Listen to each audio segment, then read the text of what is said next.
ध्यान दीजिए बाबू, चलिए समझ गए ना। तो ये जो होता है ना घोस्ट, घोस्ट नहीं होता है, समझ गए, घोस्ट माने भूत। तो आगे बढ़ते हैं बाबू, हम लोग देखते हैं कि कल कहाँ तक हो गया था, भारत छोड़ो आंदोलन हो गया था ना। बताइए भारत छोड़ो आंदोलन में मेरे भाई, भारत छोड़ो आंदोलन में किनको किनको मुख्य नेता को गिरफ्तार किया गया था? गांधी जी, पंडित जवाहरलाल नेहरू, सरदार पटेल, सरदार वल्लभ भाई पटेल, वही थी, सब मुख्य नेता थे, लीडर थे। अब अपना ये प्रचार प्रसार जिन्ना कर रहा था, पूरा एकदम फैलाया था एकदम। उसके बाद क्या होता है कि देखिए एग्जाम में जो क्वेश्चन पूछता है, हम बता रहे हैं आप लोग को, क्वेश्चन पूछता है ये कि भारत छोड़ो आंदोलन में कौन सा नारा दिया गया था, करो या मरो, ठीक। और एक बोला जाता है कि गांधी जी को भारत छोड़ो आंदोलन के दौरान किस जेल में डाला गया था? आगा खान पैलेस, आगा खान पैलेस, जैसे आगा खान कहाँ के थे संस्थापक, मुस्लिम लीग के थे ना, तो उसी उसी के नाम से रखिए आगा खान पैलेस। ये कभी पूछ देगा आपसे, है ना, बाकी आपसे एग्जाम में नहीं, बोर्ड में नहीं पूछेगा कोई पूछ सकता है।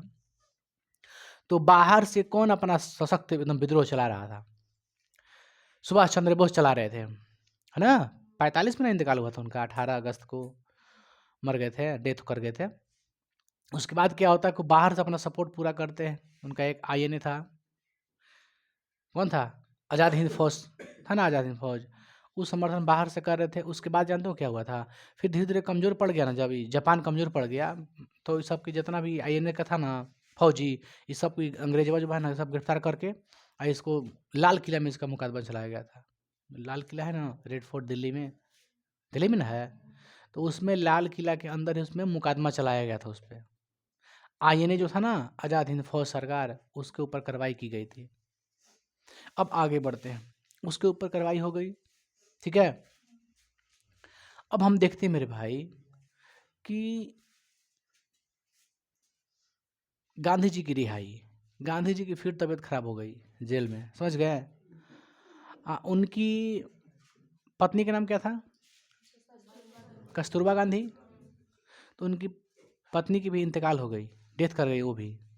इनकी जो रिहाई हुई 1944 में हुई थी, गांधी जी की रिहाई जो हुई थी 1944 में, तबीयत खराब होने की वजह से हो गई थी, ठीक है।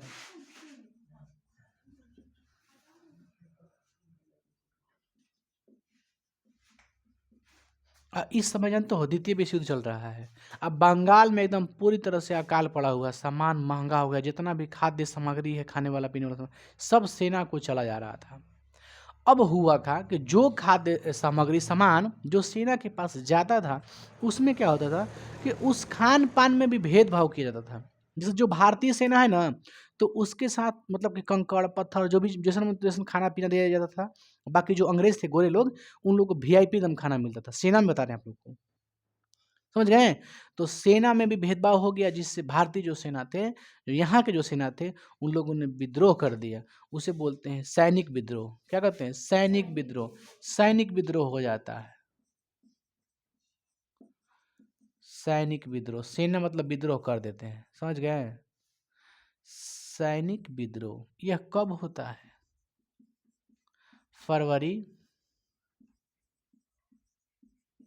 1946 को, फरवरी 1946 को ये होती है घटना, समझ गए आप लोग।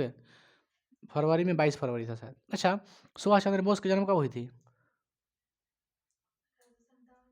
97, 97 में ना, कितना कितना डेट कितना था, 23 मार्च लिखे थे, उसको 23 मार्च काट के जनवरी कर दीजिएगा, इसलिए हम पूछे हैं आप लोग, जनवरी में हुआ था उनका जन्म, ठीक है, जनवरी कर दीजिएगा। सुभाष चंद्र बोस के नेता कौन थे, सुभाष चंद्र बोस के नेता कौन थे, सी आर दास, सी आर दास, चित्तरंजन दास, वो नेता थे, गुरु थे, समझ गए। जैसे गांधी जी गुरु थे ना गोपाल कृष्ण गोखले, उसी प्रकार इनका भी गुरु थे, कौन, सी आर दास। तो आगे बढ़ते हैं, तो हमने देखा सैनिक विद्रोह कब हुआ, बाबू ध्यान दीजिए, इंक कब कहा हो गया, इंक पकड़ो, इंक दे तो भाई, कहाँ है इंक, इसमें डालना, बोला इंक जो खुला है,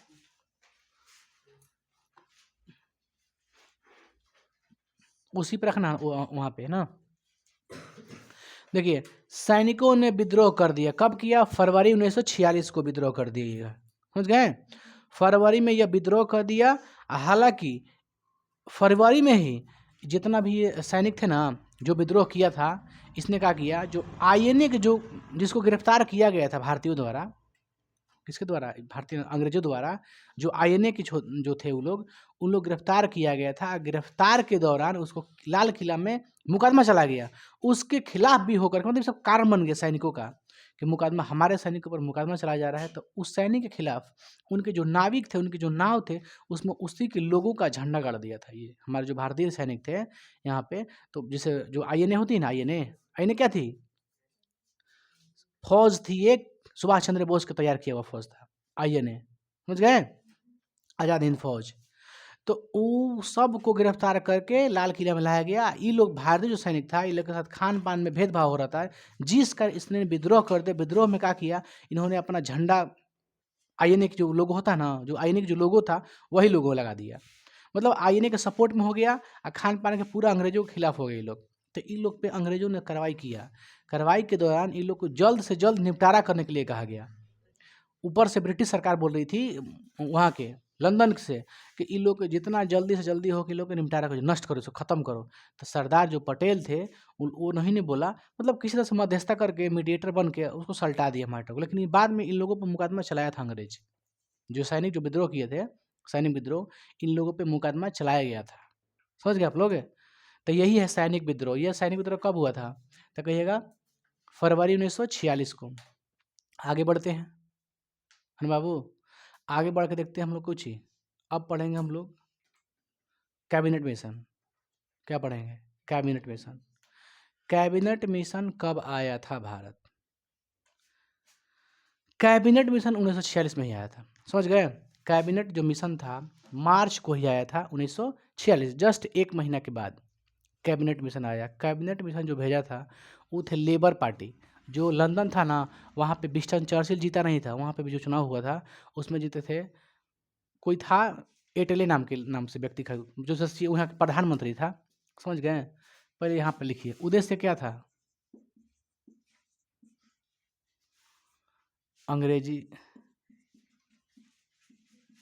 अंग्रेजों के दमनकारी नीति। ठीक है?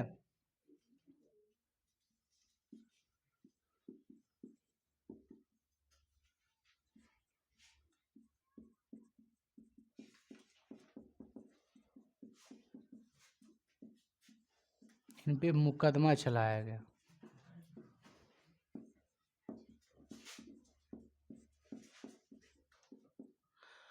अब आते हैं बाबू, ध्यान दीजिए। लंदन में एक चुनाव होती है। समझे? लंदन में एक चुनाव होती है और वहाँ पे जो पार्टी जीतती है उसका नाम था, एक था कंजर्वेटिव, एक था लेबर पार्टी। तो लेबर पार्टी की जीत होती है। जो भारत के बारे में अच्छा सोचते थे लेबर पार्टी, वो उसकी जीत होती है। और वहाँ से जो पीएम, वहाँ के जो सरकार शासक बनता है, जो पीएम बनता है, उनका नाम था एटले। एटली के नाम से था, एटले इसी नाम था ना, यही थे वहाँ के। इन्होंने क्या किया, वहाँ से लंदन से क्या किया इन्होंने लंदन से 3 मंत्री को भेजा।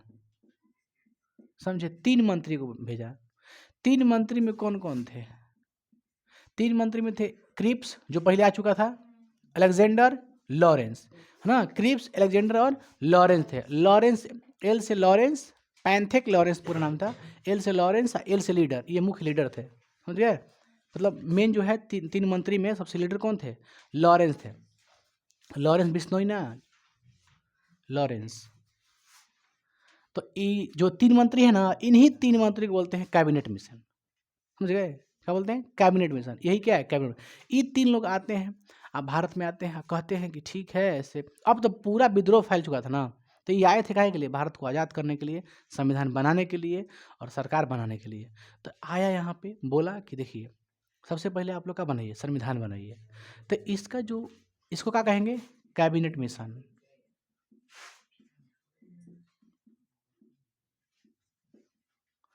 अब यहाँ से हम कैबिनेट बताते हैं। यह कब आते हैं? मार्च 1946 46 को आते हैं, समझे आप लोग। यहाँ से आए, इनका बताइए उद्देश्य क्या था आने का, उद्देश्य क्या था। पहला समझिए संविधान बनाना, और दूसरा क्या था सरकार। अब ध्यान दो, बात यहाँ पे ये उठी, उस संविधान बनाने के लिए आया था, आए थे संविधान बनाने के लिए कि संविधान किस तरह से बनाया जाएगा। तो जब संविधान बनाया जाएगा तो कोई ना कोई उस समय जब तक बनेगा, क्योंकि लगा भी था 3 साल, संविधान बने 3 साल लगा था ना, तब तक से कोई ना कोई रहना चाहिए, तब नहीं चलेगा सरकार। क्योंकि देखिए कोई भी सरकार हो बिना संविधान के नहीं चल सकता है, बस समझ रहे हो ना। उस संविधान एक कानून है, उसी के नियम को आपको फॉलो करके चलना है, तब आगे बढ़ पाइएगा। तो फिर चुनाव की प्रक्रिया कुछ आप करबे नहीं करिएगा, जब संविधान ही नहीं रहेगा तो फिर क्या रहेगा। तो पहले उसने कहा संविधान बनाओ, लेकिन संविधान से पहले कोई ना कोई अभी कार्यकाल संभालने के लिए कोई ना कोई चाहिए ना, तो उसने गठन कर दिया, आया कैबिनेट मिशन, तो उसने गठन कर दिया अंतरिम सरकार, एक अंतरिम सरकार की घोषणा कर दी, गठन, समझ गए। और कह दिया कि संविधान बनाओ, इसलिए क्या गठन कर दिया, संविधान, आ रहा है ना, संविधान सभा का गठन कर दिया। आपको मालूम है कि संविधान सभा में लगभग 389 लोग शामिल थे, समझे, कितने शामिल थे, 389। पहले से कितना, पहले कितना मालूम था, 299 ना, 299, आप लोग 8 क्लास में 299 देखे होंगे। 389 थे, लेकिन विभाजन के बाद जो मुस्लिम थे ना इसमें, वो भाग गए थे, मुस्लिम लीग में आ गए थे, तो इसलिए 299 हो गया था। तो 300 जो स्टार्टिंग में 389 थे, ठीक है, 389 थे। इसमें मुख्य जो थे राजेंद्र प्रसाद थे और भीमराव अम्बेडकर थे, उन्हीं लोगों का देन है कि लिखा गया था पूरा। इसकी पहली बैठक कब हुई थी, आप लोग मालूम है, 9 दिसंबर 1946 को इसकी पहली बैठक हुई थी संविधान सभा की। तो संविधान सभा का गठन किसने किया था, कैबिनेट मिशन कहिएगा, संविधान सभा का गठन कैबिनेट मिशन, समझ गए। अंतरिम सरकार का गठन किया गया, जब तक संविधान बन नहीं जाता है तब तक अंतरिम सरकार रहेगी, उसमें कुछ अंग्रेज भी रहेंगे, कुछ भारतीय भी रहेंगे, समझ गए। तो वो बोला और किस मसला से आया था, और इस मसला से आया था कि अखंड भारत, वो अखंड भारत रखने के लिए आया था, कि मतलब भारत का टुकड़ा विभाजन ना हो जाए, कैबिनेट मिशन इसलिए आया था। तो वो आया अखंड भारत के लिए। तो अब देखिए क्या किया, वो आया अखंड भारत के लिए, लेकिन कहा ना कि इधर चढ़ैले था पूरा, कौन, जिन्ना, जिन्ना चढ़ैले था, हमको चाहिए पाकिस्तान, पाकिस्तान की मांग शुरू से करता आ रहा है, 44 से तुम करते आ रहा है कि पाकिस्तान अलग मांग किया था। तो बोला कि इसमें मांग कहाँ है, आप तो पाकिस्तान खारिज कर दिया, कहा कि हम पाकिस्तान अलग नहीं देंगे, कैबिनेट मिशन कह रहा है हम बंटवारा नहीं करेंगे। हाँ, कैसे बांटेंगे, मान लीजिए कोई भारत है तो एक क्षेत्र हो जाएगा बहुसंख्यक, group A, group B, group C में बांट दिया। ग्रुप ए में रहेंगे हिंदू लोग, है ना, ग्रुप बी में रहेंगे मुस्लिम, ग्रुप सी में रहेंगे मुस्लिम, इस तरह से क्षेत्र बांट दिया, लेकिन रहेंगे सब भारत में, समझ गए। उनका अलग अलग संविधान भी हो जाएगा, बोले भी थे जब अलग अलग संविधान हो जाएगा तो इधर से बंटवारे है, वो भी क्या समझे, बाद में लफड़ा हो जाता। और तो ये अलग अलग बांट दिया। पंडित जवाहरलाल नेहरू कहते हैं कि इसको हम स्वीकार नहीं करेंगे, नेहरू जैसी खारिज कर देते हैं कि इसको हम स्वीकार नहीं करेंगे। कैबिनेट मिशन का ये था पॉइंट, 3 को पॉइंट, कहा कि बहुल संख्या जो जैसे मान ला ज़्यादा मुसलमान जने हैं ना, उधर कहते हैं group A, group B, group C, ऐसे मतलब बांट दिया, लेकिन भारत का टुकड़ा नहीं किया, समझे ना। यहाँ तक ये किया अपना, लेकिन ये असफल रहा, जो कैबिनेट मिशन का कुछ कुछ बातें सफल हुई, जैसे ये बन गया, ये हो गया, अंतरिम सरकार चल रही थी, समझ गए। लेकिन जो अखंड भारत के जो देख के आया था कि अखंड भारत ही रहेगा, तो वो सपना इसका विफल हो गया, समझ गए। तो विफल क्यों हुआ, इस चढ़ाव की वजह से इसका। नेहरू जी कहते कि हम इसको नहीं मानते हैं, क्योंकि आखिर फिर भी आप करिए रहे हैं सबका अलग अलग कॉन्स्टिट्यूशन, संविधान बना के कहिए रहे हैं, तो फिर आखिर तो बंटवारे नहीं भी है, ठीक है, आप डिवाइड नहीं कर रहे हैं, लेकिन एक तरह से ये भी तो क्षेत्र तो बांट रहे हैं ना जाति के नाम पे। तो नेहरू जी कहते हैं कि नहीं हम स्वीकार नहीं करते हैं, ठीक है। अब फिर कन्फ्रेंस कर देते हैं कि हम इसको स्वीकार नहीं करेंगे। लेकिन ई खुश था, जिन्ना खुश था, उससे भी खुश था, इससे जिन्ना सहमति था शुरू शुरू, कह रहा था कि ABC में बांटा है ना, कम से कम हमारा तो क्षेत्र मिल जाएगा ना मुसलमान वाले को।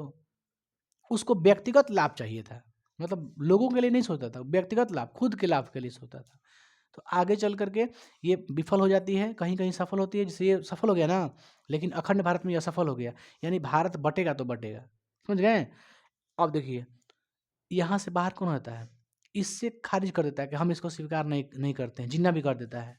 क्योंकि नेहरू जी पहले देखिए, नेहरू जी का सोच था क्या था कि हम सब मिल के रहेंगे, और उनका मानना था जिन्ना के कि हम अलग रहेंगे। तो जिन्ना कह रहा है कि ठीक है, जब आप एक कह रहे हैं तो हमको चाहिए क्या, पाकिस्तान अलग चाहिए, इसलिए भी यहाँ से हट जाता है, और हटने के बाद ले लेता है डायरेक्ट एक्शन। प्रत्यक्ष कार्यवाही दिवस मनाता है। प्रत्यक्ष कार्यवाही दिवस, direct action day. Direct action day मतलब डायरेक्ट एक्शन ले लेता है कि ना हमको चाहिए तो चाहिए किसी भी हाल में। एक आम चुनाव में जीत भी जाता था ये जिन्ना। जिन्ना जो मुस्लिम बहुसंख्यक इलाका था ना, तो वहाँ से वोट मिलने भी लग रहा था।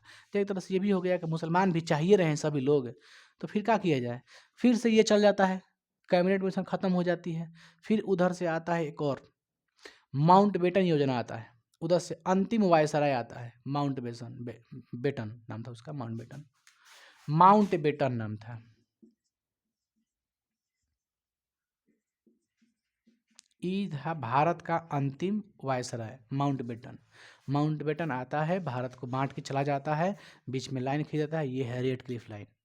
क्या खींच देता है? Red Cliff line. ये रेड क्लिफ लाइन है, इस साइड तुम रहो, इस साइड ये रहेगा, काम खत्म। देख ला कि ज़्यादा ताल तुम नहीं करना है यहाँ पे, जल्दी थी करना। आया था माउंट बेटन का लिए कि 48 तक किसी तरह से देश को आज़ाद कर देना। अगर 48 हो जाता ना तो दिक्कत हो जाता। फिलहाल समझिए, ये हम आगे बढ़ेंगे तो बताएंगे धीरे धीरे। तो संविधान सभा को होता है विफलता। सफलता कहाँ होती है? तो संविधान सभा का लिख देते हैं सफलता।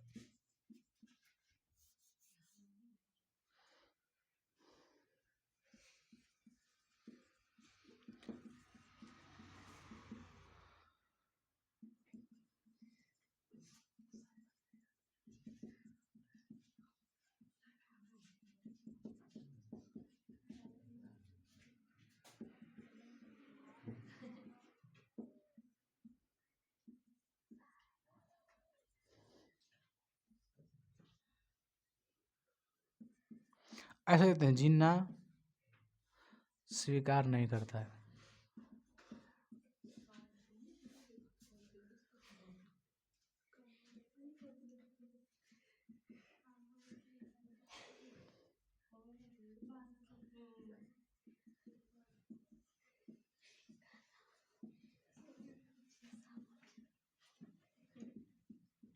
आप सब सुनिए, एग्जाम में क्या पूछेगा। पूछेगा नौसैनिक विद्रोह कब हुआ। सैनिक विद्रोह चाहे नौसैनिक विद्रोह, बताइए क्या है।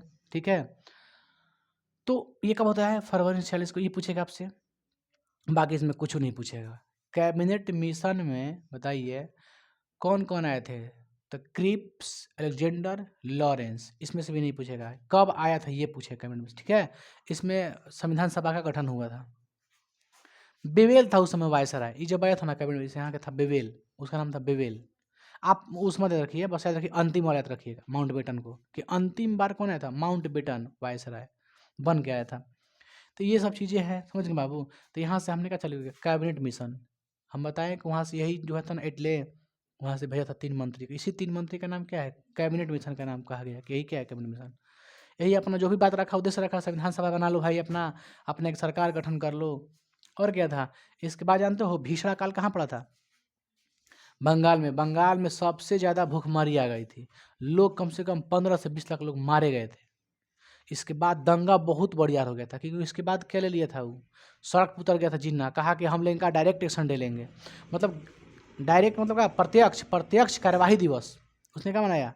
प्रत्यक्ष कार्यवाही। हम डायरेक्ट, हमको चाहिए पाकिस्तान, हम कुछ मांगे नहीं करना चाहते हैं।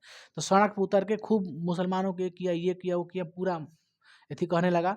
और धीरे धीरे धीरे पूरे एकदम बवाल हो जाता है पूरा, कि ना अब पाकिस्तान बनाना ही एकदम ज़रूरी है, पाकिस्तान अलग देना ही बहुत ज़रूरी है। जिन्ना बहुत तंग कर देता है। उसके बाद बंगाल में चले जाते हैं गांधी जी। गांधी जी मसला को शांत कराने के लिए चले जाते हैं नोआखली में। बंगाल में एक जगह था नोआखली, वहाँ पे दंगा बहुत दिनों से चल रहा था, समझ गए। फिलहाल इसको उतारिए ना, ऐसे नहीं हुआ, लिखते बताते जाएंगे, लिखते जाएंगे। ये पहले पॉइंट लिखिए, नौसैनिक विद्रोह या सैनिक विद्रोह, यहाँ से का यहाँ से लिखिएगा, रिहाई भी। बाबू समझिए बात को, हम क्या बता रहे हैं। तो बताइए प्रत्यक्ष कार्यवाही दिवस कौन मना रहा था? जिन्ना। कब मना रहा था? उसका परिणाम में जोड़ दीजिएगा, है ना। परिणाम में जोड़ दीजिएगा दूसरा पॉइंट। जिन्ना ने 16 अगस्त 1946 को प्रत्यक्ष कार्यवाही दिवस माने डायरेक्ट एक्शन डे, है ना, इंग्लिश देते हैं इंग्लिश में, डायरेक्ट एक्शन डे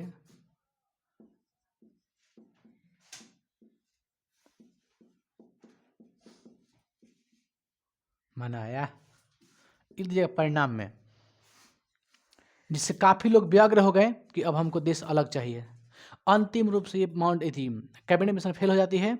अब फिर जाकर वहाँ से एक और अंतिम बन के वायसराय आता है जिसका नाम है माउंट बेटन। तो हम पढ़ेंगे माउंट बेटन योजना। माउंट बेटन योजना यह कब आती है? एकदम इंक कम डाला है का 27 मार्च 1947 को, समझे आप लोग। यह आता है अंतिम वायसराय। यह क्या है? अंतिम वायसराय है भारत का।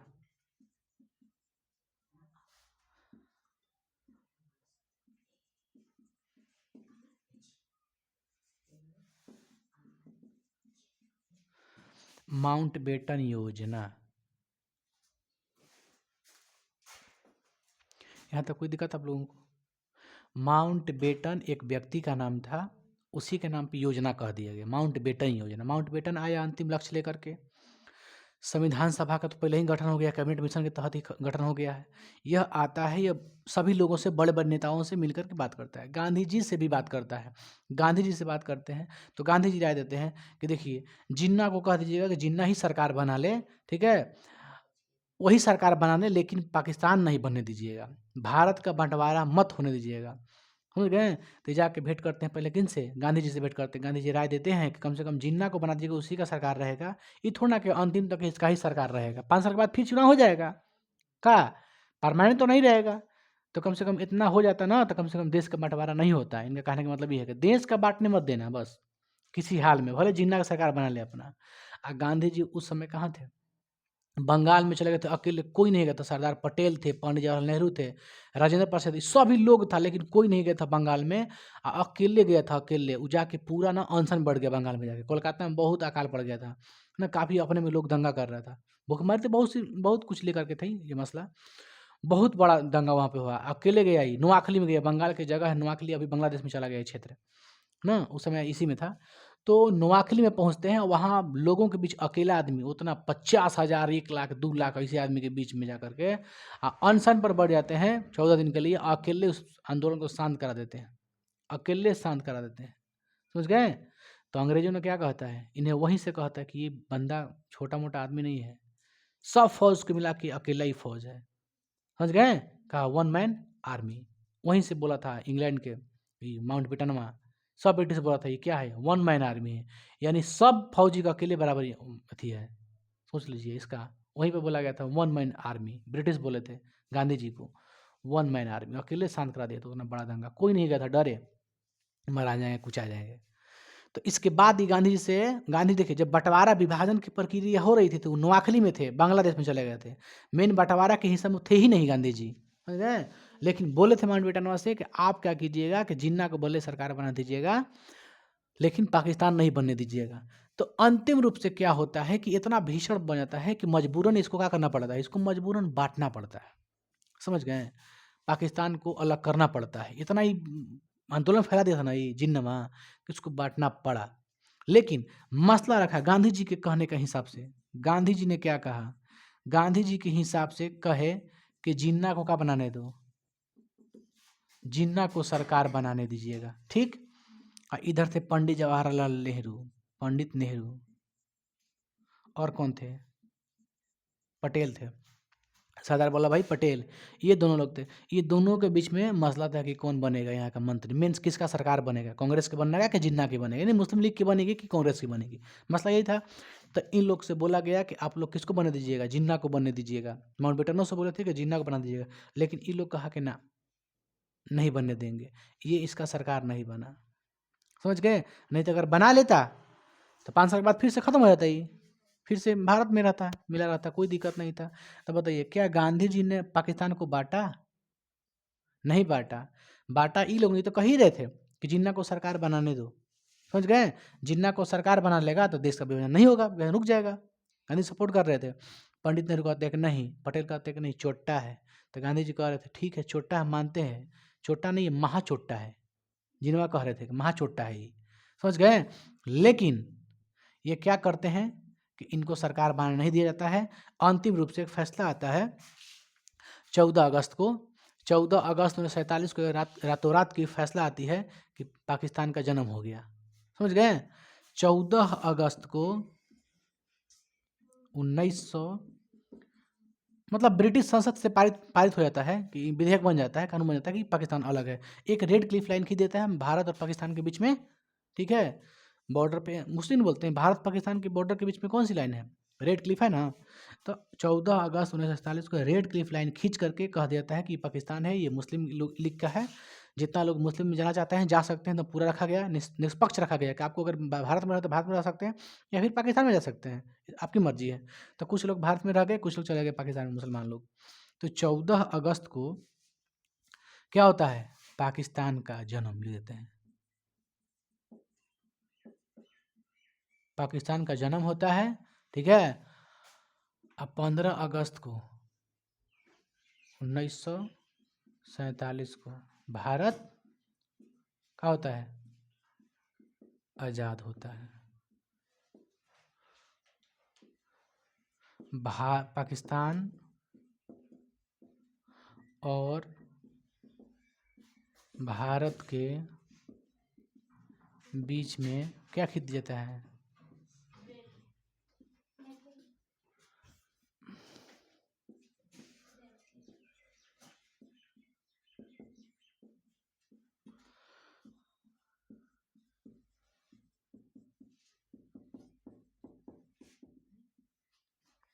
है ना, रेड क्लिफ लाइन खींच दिया जाता है।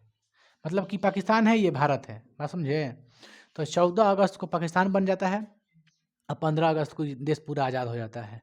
उसके बाद धीरे धीरे 48 आता है, 49 आता है। 49 में संविधान बन जाता है, 26 नवंबर 1949 तक बन जाता है। उसके बाद 26 जनवरी 1950 को लागू हो जाता है संविधान हम लोग का।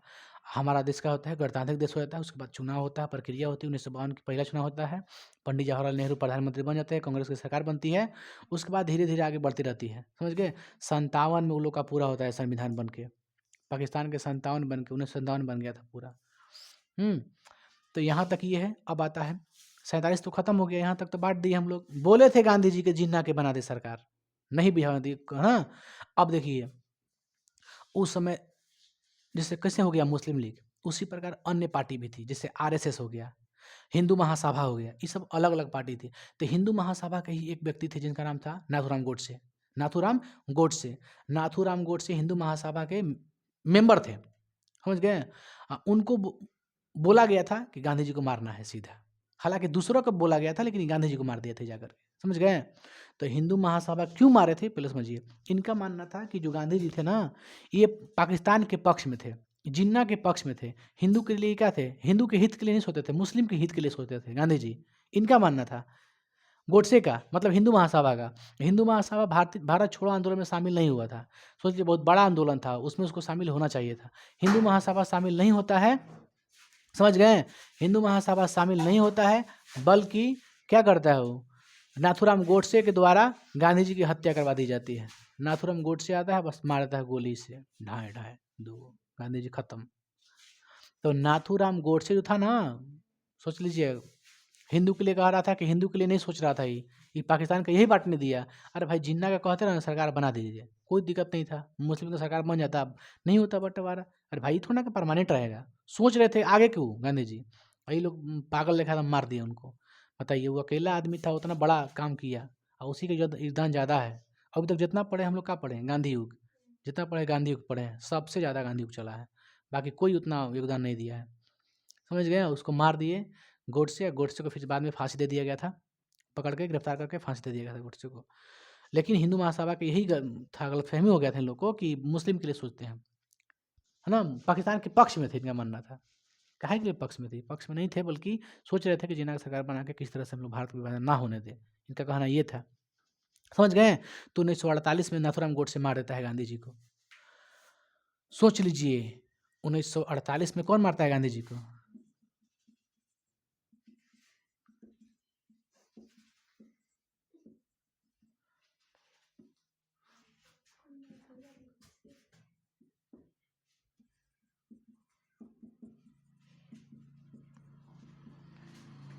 इसका आज तक, गोडसे का आज तक इसका जो होता है ना, जलने के बाद क्या होता है? मृत्यु के बाद कोई जल जाता है तो उसके बाद वो राख क्या बोलते हैं? तू लोग को मालूम नहीं है? अरे जो रहता है ना दहन करने के लिए समुद्र, उसको क्या बोलते हैं? अंतिम संस्कार के लिए रखा जाता है ना। कहा यार तू लोग गजब है। अंतिम संस्कार के लिए, दहन के लिए नहीं रखता है, राख है कि भाई अंतिम संस्कार होगा उसका, उसी को बोलते हैं। अरे कोई लोटा आप लोग जानती हैं, आप लोग मैं तो मालूम होगा। तो उसका आज तक अरे राख रखा जाता है उसको ना, विसर्जन करने के लिए, विसर्जित करने के लिए उसको रखा जाता है ना जी। आप लोग ऐसा नहीं होता है बाबू? मूवी में देखो ना, मूवी में ऐसा होता है वो प्रक्रिया। तो वो आज तक रखा गया है। इसका कारण था कि जब तक से अखंड भारत ना हो जाए तब तक से ही मेरा एथी नहीं होगा, ये अंतिम संस्कार नहीं होगा। गोडसे का इसका परिवार फैमिली है, यहाँ पे फैमिली है। बाद में हिंदू महासभा पे ना, हिंदू महासभा पे रोक लगा दिया गया था। आरएसएस पे आरएसएस भी एक हिंदू राष्ट्र के लिए बात करने वाली थी, एक हिंदू सभा की थी, है ना, उसको भी बंद कर दिया था। लेकिन बाद में आरएसएस धीरे धीरे धीरे धीरे उसी का पूर्वज आज है क्या, उसी का लड़का फिका है बीजेपी। तो बीजेपी का पूर्वज कौन है? आरएसएस, राष्ट्रीय स्वयंसेवक संघ। हेडग्वार से स्थापना किए थे।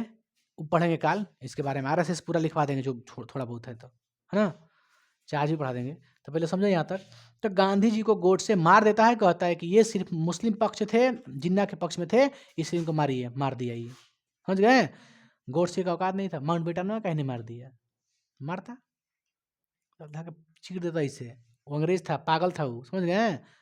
लगा देते हाथ उगरा में, क्रिप्सम में लगा देते, बेवेल में लगा देता, चाहे लॉर्ड कर्जन में लगा देता, कौन वाइस में लगा के दिखाता था हाथ, तब समझते ना कि लगा दिया। अंग्रेज था, पागल नहीं था, घर में घुस के मारता उस समय। लेकिन औकात नहीं था, बस गांधी जी लोग के बुजुर्ग आदमी को लाठी गुजी लेके खड़ा थे, मार दिया।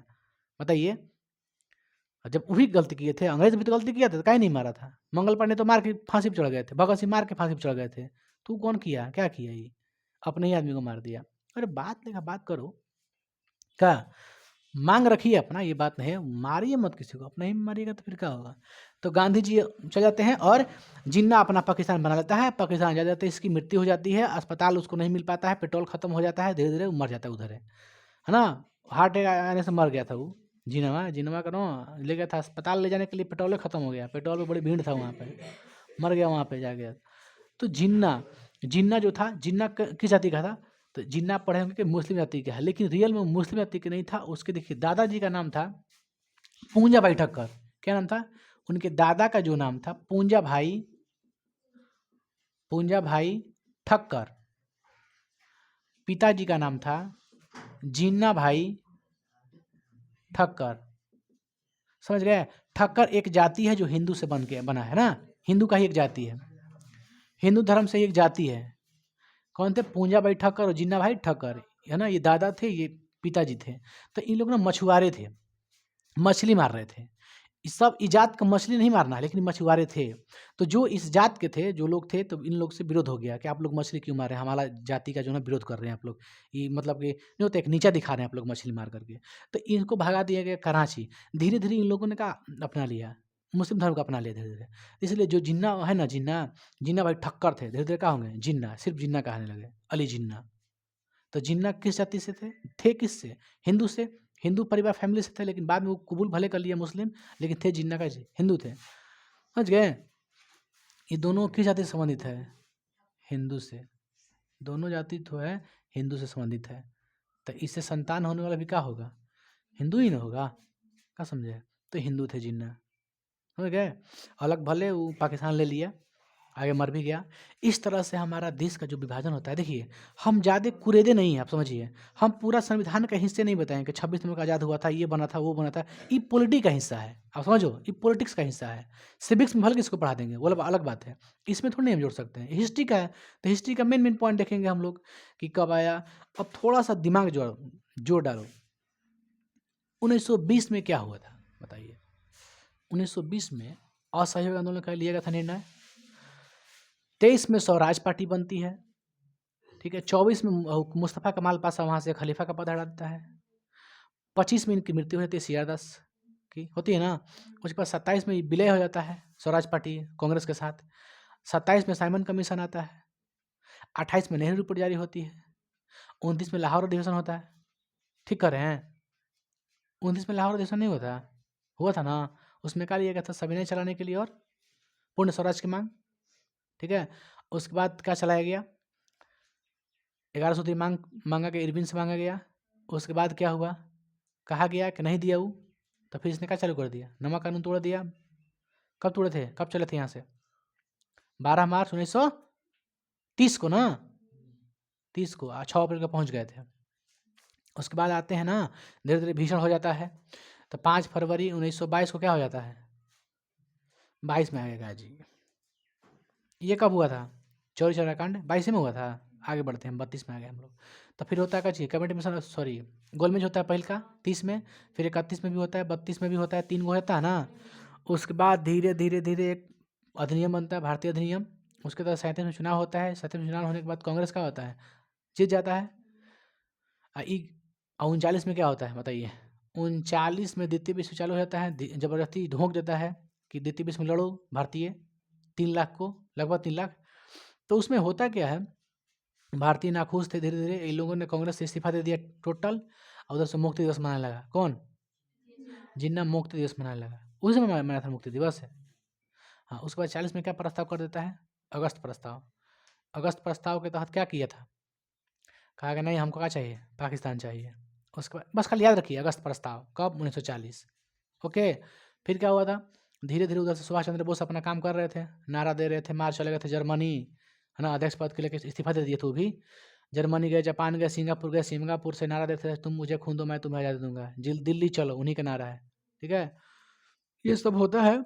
उसके बाद 45 में जापान हार जाता है, क्योंकि 45 में ना 6 अगस्त और 9 अगस्त को क्या होता है, परमाणु बम गिरा दिया जाता है। लिटिल और कौन बाबू एक था, फैटमैन गो, ये 2 गो है ना, नागासाकी और हिरोशिमा को उड़ा दिया जाता है, जापान पंगु हो जाता है। और उस समय 18 अगस्त को वो भी मर जाते हैं विमान क्रैश में। कौन, सुभाष चंद्र बोस, विमान क्रैश में, ये रहस्य अभी तक है। उसके बाद क्या होता है, कौन सी आती है, 40 के बाद 41 आता है, 42 आता है, भारत छोड़ो आंदोलन हो गया। भारत छोड़ो आंदोलन के बाद क्या आया, तो रिहाई हो गई गांधी जी की 44 में। उसके बाद क्या हुआ, 45 में ना कि 46 में कोची आया, कैबिनेट मिशन आया ना बाबू, सॉरी कुछ छोड़ रहे हैं पॉइंट हम लोग। 42 के बाद क्या आया था, 42 के बाद, 42 से पहले क्या आया था, क्रिप्स आया था, है ना। पहले आया अगस्त प्रस्ताव, तो अगस्त प्रस्ताव के बाद क्या आ गया ना, व्यक्तिगत सत्याग्रह आया था। तब आया था क्रिप्स, क्रिप्स के बाद क्या आ गया, भारत छोड़ो आंदोलन, समझ ऐसे था। भारत छोड़ो आंदोलन आ गया, भारत छोड़ो आंदोलन के बाद सब लोग गिरफ्तार हो गए, बड़े बड़े नेता। ये अकेले एकदम पूरा प्रचार प्रसार कर रहा था, जिन्ना सबको एकजुट कर लिए धीरे धीरे। फिर आगे क्या हुआ, कौन आया बाबू, कैबिनेट मिशन आया ना। कैबिनेट मिशन आता है कब, फरवरी में 1946 को ना, फरवरी 1946 को कैबिनेट मिशन भेजता है। वहाँ से कौन, एटले था, एटले क्लिनिक ऐसी कुछ था नाम था उसका, क्लिनिथ एटले नाम था उसका। वहाँ के लेबर पार्टी के सदस्य जीता था, कहाँ, लंदन में। वो अपना 3 मंत्री को भेजा भारत में, डिसाइड करने के लिए कि कुछ करके आओ, अखंड भारत से बचाना, उसको संविधान बनाने के लिए, सरकार बनाने के दे दो, क्योंकि अब हम लोग कमज़ोर भी हो गए हैं धीरे धीरे। दूसरा विश्व युद्ध लड़े हम लोग, इतना कमज़ोर हो गए हैं कि बताओ, इतना क्षति हुआ, तब क्या कह रहे हो। तो धीरे धीरे भेजा 3 मंत्री को, उसमें कौन कौन थे, क्रिप्स, अलेक्जेंडर और लॉरेंस थे। तीनों लोग आए अपना प्रस्ताव रखे, संविधान सभा गठन कर दिया के, कहा कि ना बनेगा संविधान अब। तो गठन, उसमें 389 लोग थे। उसके बाद क्या होता है, कहा का अंतरिम सरकार बना दो, अंतरिम सरकार, काम चलाऊ सरकार बना दिया, कम से कम देख रेख करेगा ना जब तक नहीं बन जाता है संविधान। फिर क्या होता है, फिर ये फेल हो जाता है, क्योंकि यू टर्न ले लेते हैं जिन्ना, कहते कि हम समर्थन नहीं कर रहे हैं इसका, नेहरू जी असमर्थ हो जाते हैं। तो इस सब जगह 2-3 जगह फेल हो जाता है, इसलिए कैबिनेट मिशन भेज दिया जाता है कि ना अब आता हूँ, माउंट बेटानुआ अपना लेके। कब आया था बाबू, माउंट बेटन कब आया था, 1947 में ना, मार्च में आया था ना, देखो लिखे होंगे इधर, 27 मार्च 1947 में आया था। अंतिम वायसराय कौन था, तो आपसे एग्जाम में ये पूछेगा, देखिए हम जो बता रहे हैं ये पूछेगा, अंतिम भारत के वायसराय कौन थे, माउंट बेटन थे। इस बात का याद रखिएगा, ये पूछ सकता है आपसे, ठीक है। तो आते हैं और कहते हैं कि ठीक है चलिए गांधी से मिलते हैं। गांधी जी कहते हैं कि नहीं बाबू, जिन्ना को सरकार बनाने दीजिए, जिन्ना सरकार बना लेगा तो बंटवारा नहीं होने देगा। तो ये लोग पंडित जी और सरदार पटेल क्या कह रहे हैं कि ना ना ना, वो नहीं बनेगा, चुट्टा है। तो गांधी जी कहते ठीक है, क्या है, महाचुट्टा है, समझ गए। तो इन लोग ज़बरदस्ती क्या करता है, अपना सरकार बनाता है, इनको छोड़ता अकेले, ये कहते हैं ना मुस्लिम के लिए खतरा है, मुस्लिम के हित के लिए सोचते थे खाली। जिन्होंने क्या किया, अपना एक अलग क्षेत्र की मांग किया, ज़बरदस्ती किया था पहले ही से। माउंटबेटन को दिया कि ठीक है जाओ बाबू, अब कोई फ़ायदा है नहीं, पूरा भीषण अकाल पड़ा है। और उधर कलकत्ता में पूरा आंदोलन हो गया था। और नोआखली में चले गए थे गांधी जी, यहाँ पे नहीं थे, यहाँ पर रहते तो नहीं बांटने देते। मेन जहाँ बंटवारा हो रहा था वहाँ पे नहीं थे। तो नोआखली में वो हादसा को पूरा शांत करा रहे थे, पूरा एकदम आंदोलन का शांत अकेले करवा दिया था। वहीं पे क्या कहा था अंग्रेज, one man army. Gandhi ji को क्या कहते हैं, वन मैन आर्मी, माने एक अकेले भारी है, सब फौजी का अकेले बराबर ही भारी है व्यक्ति। तो यहाँ तक हो जाता है। उसके बाद ये बांट दिया जाता है पाकिस्तान और भारत को। 14 अगस्त को पाकिस्तान बन जाता है, 15 अगस्त को भारत आज़ाद हो जाता है। समझ गए? इस तरह से हो जाता है। फिर जीना चल जाता है अपना देश में, धीरे धीरे कोई मुसलमान ढेर चल जाते हैं उसमें। और फिर जो इसमें संविधान सभा में जो लोग थे ना 389, तो उसमें से भी कुछ कुछ मुस्लिम चल जाते हैं पाकिस्तान के साथ, है ना, वो अलग संविधान बनाने के लिए कुछ कुछ मुस्लिम चले जाते हैं। इसलिए 299 हो जाता है टोटल, है ना, टोटल 299 हो जाता है। इस तरह से देश आज़ाद हो गया। फिर 52 में आम चुनाव हो गया, 49 में 49 में संविधान बन गया था, 50 में लागू हो गया था, 52 में चुनाव हो गया था। फिर पहला प्रधानमंत्री पंडित जवाहरलाल नेहरू बन गए थे, कांग्रेस सरकार चलाया था, 75 साल तक कांग्रेस चलाया। उसके बाद बीजेपी ले लिया, हैंडल कर लिया है, किया ना। तो अब गांधी जी को मार दिया गोडसे, कहा कि ना ये हिंदू महासभा से संबंधित थे। गोडसे, नाथूराम गोडसे, उसने कहा कि ना गांधी जी सिर्फ और सिर्फ मुस्लिमों के लिए सोच रहे थे और पाकिस्तान के पक्ष में थे, जबकि ये कुछ नहीं चाहते थे, कह रहे थे कि जिन्ना को बना दो। तो इनको लगा कि ना मुसलमाने के पक्ष में, बेचारा मुसलमान के पक्ष में गांधी नहीं था, भले मार दिया, वो अलग बात है। गोडसे मार देते 1948 में मार दिया, समझ गए। उसके बाद क्या होती है, धीरे धीरे सब महासभा जो है ना, हिंदू महासभा आरएसएस सब धीरे धीरे खत्म होने लगती है। लेकिन इसी का उपज अभी भी है, जो बीजेपी है पहले यही था, आरएसएस का ही संबंधित है बीजेपी, समझिए आप लोग। तो ये सब था, बहुत इसमें कहानी है अभी, गोडसे सावरकर बहुत सारे लोग हैं इसमें। इसमें कहा गया था कि नाथूराम गोडसे को जो जो दिया था, सुपारी दिया था, वो थे सावरकर थे, कहा जाता है। इसका कोई पुख्ता सबूत नहीं मिलता, इनको छोड़ दिया गया था जेल से। लेकिन गोडसे को फांसी दे दिया गया था, सावरकर को छोड़ दिया गया था। लेकिन कहा जाता है कि सावरकर ही दिए थे, सावरकर उनका नाम था सावरकर। हिंदू महासभा से संबंधित थे। चलिए अब पढ़ लेते हैं हम लोग, आरएसएस पढ़ लेते हैं और ये पढ़ लेते हैं हिंदू महासभा, ठीक है। इसको पढ़ा करके बस इसके बाद सत्याग्रह पढ़ा के खत्म कर देंगे। इसको उतारिए पहले, धीरे धीरे समझिए, इसको उतारिए।